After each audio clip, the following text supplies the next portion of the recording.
Saudi അറേബ്യയുടെ തലസ്ഥാനമാണ് Riyadh നഗരം. നജ്ദ മേഖലയിലെ അർ റിയാദ് പ്രവിശ്യയിൽ സ്ഥിതി ചെയ്യുന്ന റിയാദ് അറേബ്യൻ ഉപദ്വീപിന്റെ ഏകദേശം മധ്യഭാഗത്തായാണ്. പൂന്തോപ്പുകളുടെയും മരങ്ങളുടെയും ഇടം എന്നർത്ഥമുള്ള റൗദ എന്ന അറബി പദത്തിൽ നിന്നാണ് റിയാദിന്റെ ഉൽപ്പത്തി. 1950കളിലെ എണ്ണപ്പണ പ്രവാഹത്തോടെയാണ് റിയാദ് വൻ നഗരമായി വികസിച്ചത്. ഇതോടെ പഴയ കെട്ടിടങ്ങൾ പൊളിച്ചു കളയുകയും തൽസ്ഥാനത്ത് വൻ മന്ദിരങ്ങൾ ഉയരാൻ തുടങ്ങുകയും ചെയ്തു. ഇന്ന് ലോകത്ത് ഏറ്റവും വേഗത്തിൽ വികസിച്ചുകൊണ്ടിരിക്കുന്ന നഗരങ്ങളിൽ ഒന്നാണ് റിയാദ്. ഇസ്ലാം മതത്തിനു മുൻപ് ഹജാർ എന്നറിയപ്പെട്ടിരുന്ന ചെറിയ കുടിപ്പാർപ്പ് കേന്ദ്രമായിരുന്നു ഇവിടം. അക്കാലത്ത് ജലസമൃദ്ധമായിരുന്ന ഹജാർ ഈന്തപ്പഴത്തിനും തോട്ടങ്ങൾക്കും പ്രസിദ്ധമായിരുന്നു. ഈ അധിവാസ കേന്ദ്രത്തിന്റെ ഒരു ഭാഗത്ത് പേരു മാത്രമായിരുന്നു റിയാദ്.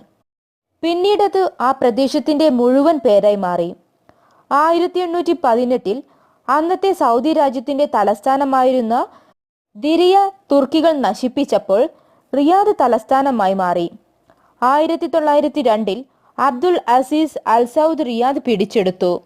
1932 അദ്ദേഹം ആധുനിക സൗദി രാഷ്ട്രം സ്ഥാപിച്ചപ്പോൾ തലസ്ഥാനമായി റിയാദിനെ നിലനിർത്തി. 1960കളിൽ 1/2 പേർ മാത്രമായിരുന്നു ഇവിടെ ഉണ്ടായിരുന്നത്. ഇന്ന് 45 ലക്ഷത്തോളം പേർ റിയാദിൽ അധിവസിക്കുന്നു. സൗദിയിലെ ഏറ്റവും വലിയ നഗരമായ റിയാദിനെ 17 മുനിസിപ്പാലിറ്റികളായി വിഭജിച്ചിട്ടുണ്ട്. ഒലായ മേഖലയാണ് നഗരഹൃദയം. നഗരത്തിന്റെ മധ്യഭാഗത്തായി സ്ഥിതി ചെയ്യുന്ന അൽ ബത്തായിലുള്ള 19ാം നൂറ്റാണ്ടിലെ മസ്മക് കോട്ട പ്രധാന ആകർഷണ കേന്ദ്രങ്ങളിലൊന്നാണ്. ഇതിനു സമീപമായാണ് Riyadh museum of history and archaeology. കൂടാതെ ലോകത്തെ ഏറ്റവും വലിപ്പമുള്ള വിമാനത്താവളമാണ് സൗദി അറേബ്യയിലെ ദമാമിനടുത്തുള്ള കിങ് ഫഹദ് ഇന്റർനാഷണൽ എയർപോർട്ട്.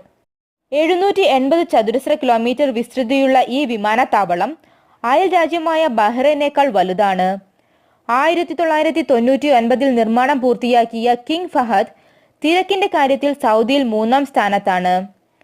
റിയാദിലെ കിങ് ഖാലിദ് ഇന്റർനാഷണൽ എയർപോർട്ട്, ജിദ്ദയിലെ King Abdul Aziz International Airport എന്നിവയാണ് ആദ്യ സ്ഥാനങ്ങളിൽ. കിങ് ഫഹദിലെ കാർ പാർക്കിംഗ് മേഖലയുടെ മാത്രം വിസ്തൃതി 20 ലക്ഷം ചതുരശ്ര അടിയാണ്. ഏകദേശം 5000 കാറുകൾ ഇവിടെ നിർത്തിയിടാം. 3 നിലയിലായാണ് ഈ കാർ പാർക്കിംഗ് മേഖല നിർമ്മിച്ചിട്ടുള്ളത്. ഇതിനു പുറമെ തുറന്ന കാർ പാർക്കിംഗ് മേഖലയുമുണ്ട്. 6 നിലകളുള്ള വിമാനത്താവള ടെർമിനലിൽ 4ഉം 5ഉം 6ഉം നിലകൾ യാത്രക്കാർക്കുള്ളതാണ്. സൗദിയിലെ അന്താരാഷ്ട്ര വിമാനത്താവളങ്ങളിൽ ആദ്യമായി ഡ്യൂട്ടി ഫ്രീ മാർക്കറ്റുകൾ ഏർപ്പെടുത്തിയത് കിങ് ഫഹദിലാണ്. കൂടാതെ ഈ വിമാനത്താവളത്തിൽ ഒരു മുസ്ലിം പള്ളിയും നിർമ്മിച്ചിട്ടുണ്ട്. ഒരേ സമയം 2000-ലധികം പേരെ ഈ പള്ളിയിൽ ഉൾക്കൊള്ളും. ഇസ്ലാം മതത്തെ കേന്ദ്രീകരിച്ച് നിലനിൽക്കുന്നതാണ് സൗദി സംസ്കാരം. ഇസ്ലാം ഒഴികെ മറ്റൊരു മതവും സൗദിയിൽ അനുവദിച്ചിട്ടില്ല. മറ്റു മതങ്ങളുടെ ദേവാലയങ്ങളോ പരസ്യമോ വിശ്വാസമോ നിരോധിച്ചിട്ടുമുണ്ട്. ഇസ്ലാം മതത്തിന്റെ വിശുദ്ധ ഗ്രന്ഥമായ ഖുർആനാണ് സൗദിയുടെ ഭരണഘടന. ഇസ്ലാമിക നിയമമായ ശരിയത്ത് നിയമവ്യവസ്ഥയുടെ അടിസ്ഥാനവും. സിനിമാശാലകളും നാടകശാലകളും ഇവിടെ നിരോധിച്ചിട്ടുണ്ട്. വസ്ത്രധാരണത്തിലും കടുത്ത ഇസ്ലാമിക നിയമങ്ങളാണിവിടെ. സ്ത്രീകൾ വീടിനു പുറത്തു പോകുമ്പോൾ പർദ്ദയും മുഖാവരണവും നിർബന്ധമായും ധരിച്ചിരിക്കണം. പരമ്പരാഗത വേഷമാണ് സൗദി അറേബ്യക്കാർ പൊതുവെ ധരിക്കുന്നത്. കാലാവസ്ഥയ്ക്ക് ഇണങ്ങുന്നവയാണ് ആ അയഞ്ഞ നീണ്ട വസ്ത്രങ്ങൾ.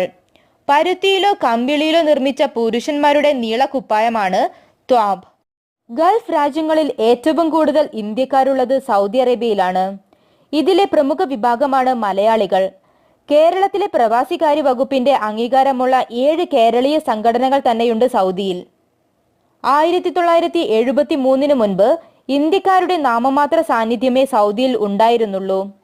എണ്ണവില ഉയർന്നതോടെ 1975 ആയപ്പോഴേക്കും സൗദിയിലെത്തിയ ഇന്ത്യക്കാരുടെ എണ്ണം 34,000-ൽ കവിഞ്ഞു. ഗൾഫ് യുദ്ധത്തെ തുടർന്ന് 1990-ൽ 10 ലക്ഷത്തോളം യമൻകാർ സൗദി അറേബ്യ വിട്ടതോടെ ഇന്ത്യക്കാർ ധാരാളമായി പ്രവഹിക്കാൻ തുടങ്ങി. 2002-ലെ കണക്കനുസരിച്ച് 14 ലക്ഷം ഇന്ത്യക്കാർ ഇവിടെയുണ്ട്. 3 വിഭാഗത്തിൽപ്പെട്ട തൊഴിലാളികളാണ് ഇന്ത്യയിൽ നിന്നുള്ളത്. ഡോക്ടർമാർ, എഞ്ചിനീയർമാർ, അക്കൗണ്ടന്റ്മാർ, മാനേജർമാർ തുടങ്ങിയവയാണ് ശ്രേണിയിലെ ആദ്യത്തേത്. ഇന്ത്യക്കാർ ബഹുമാനിക്കപ്പെടുന്ന സമൂഹമാണ് സൗദിയിലേത്.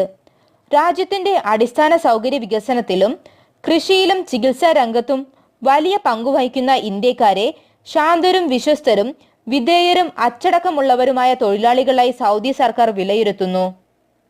പ്രതിവർഷം 400 കോടി അമേരിക്കൻ ഡോളറിന് തുല്യമായ തുക ഇന്ത്യക്കാർ സ്വന്തം നാട്ടിലേക്ക് കൊണ്ടുവരുന്നു. ഇന്ത്യയുടെ വിദേശ നാണ്യ നിക്ഷേപത്തിന്റെ വലിയ പങ്ക് സൗദിയിൽ പണിയെടുത്ത് സമ്പാദിക്കുന്ന ഇന്ത്യക്കാരുടേതാണ്. സൗദിയെക്കുറിച്ചുള്ള വീഡിയോ ഇവിടെ പൂർണ്ണമാകുന്നു. അടുത്ത വീഡിയോയുമായി കാണും വരെ ഗുഡ് ബൈ.